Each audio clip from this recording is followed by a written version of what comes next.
Jeremy is a young man who had a severe brain injury when he was hit by a bus. Before his brain injury, Jeremy was a ski patroller and a firefighter. After the brain injury, he was in a coma for months. After he went home from the hospital, it was like taking care of an infant.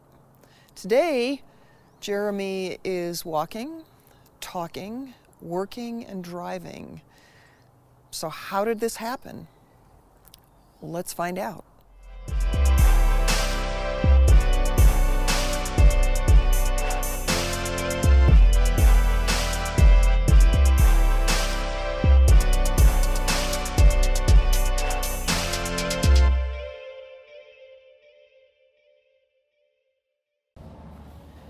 Hey, Jeremy, you were in a really serious accident and had a really bad head injury, and now you're doing much better. What were the most important things that helped you to recover? Doctors, surgeons, therapists, and my outstanding family. What did your outstanding family do to help you? They pushed me in the wheelchair when I came home. What else? Did they make you walk? So this isn't allowed in the house. What else? I pushed a shopping cart at the grocery store. What else? Gym, work, cook, shop. You know, getting back to daily activities that I used to do before the accident. So you worked on doing those daily activities every day. Was it hard? It got frustrating How was it frustrating? because I couldn't do the things I used to do and like to do. What work did you do before the accident? I was the assistant fire warden for the county. So we drive around and write burn permits and put out fires. I did that, and then I also bartended. Were you a ski patroller? In the winter, yeah. For 10 years. What activities are you doing now? I work part-time at the Home Depot. I ride horses once a week, do paddleboarding, personal trainer, and just be outside. Okay. And who are you living with? I have my own house. My sister lives in the basement. She's my personal assistant. Oh, that's great. My burrito retriever. Okay. And Jeremy had an extremely serious head injury. And as you said previously, when he first came home, it was like taking care of an infant. Correct. Yep. But look at him now. Yep, and he's exactly. way better. What are those things that you feel are most important to do on a day-to-day basis to help somebody recover after a brain injury?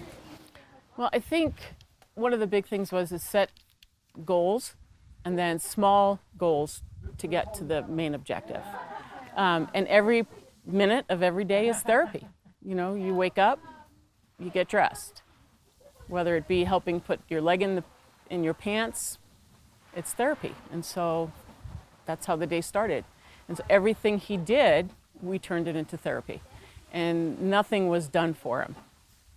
And it was difficult to know when to keep pushing and when to stop, and when to change it. And so you had to be very intuitive to frustration. And as I said before, now that he's very verbal, he uses humor as a detour. But before that, he would get very, very nasty and scream. And we just work through it and not really even acknowledge it. Just go through it. Every part of every day is therapy. It's not an hour for OT, an hour for PT, an hour for speech. It's 24/7. Who in your family helped do that? Because that's a big job. Everyone. The kids were great. Jason would come over in the morning And for some reason, Jason could get through to Jeremy for showers. And so everyone had their own strength. Pat was more of the easygoing guy.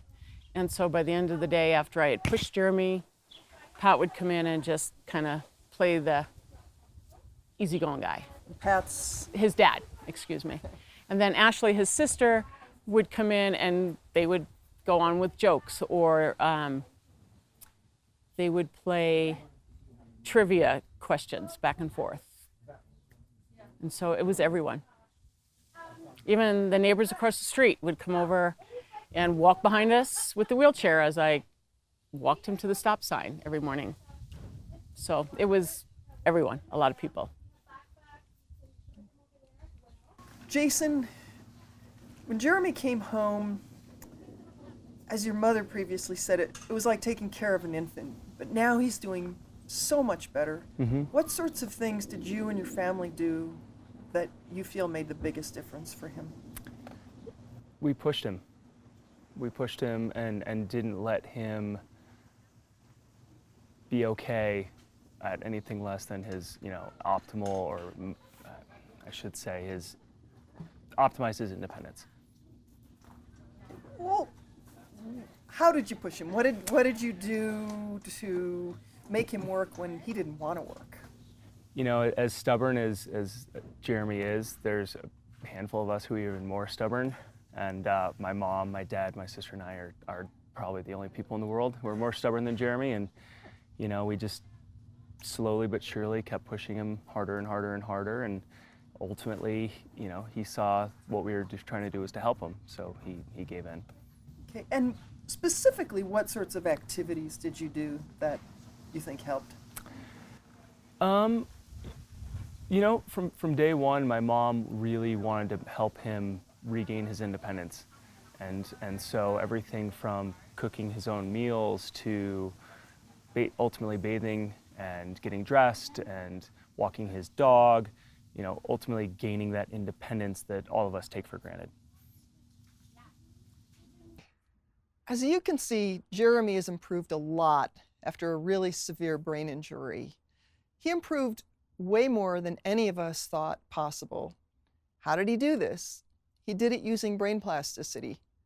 Every day, his family made him work, even when it wasn't easy, even when he didn't want to work. He practiced. Each day he practiced walking, he practiced talking, he practiced socializing, he practiced dressing. You can also improve after a brain injury. So remember, practice what you want to learn each day. Practice a lot, but also take rest periods. In that way, you can take advantage of brain plasticity and take baby steps to improve.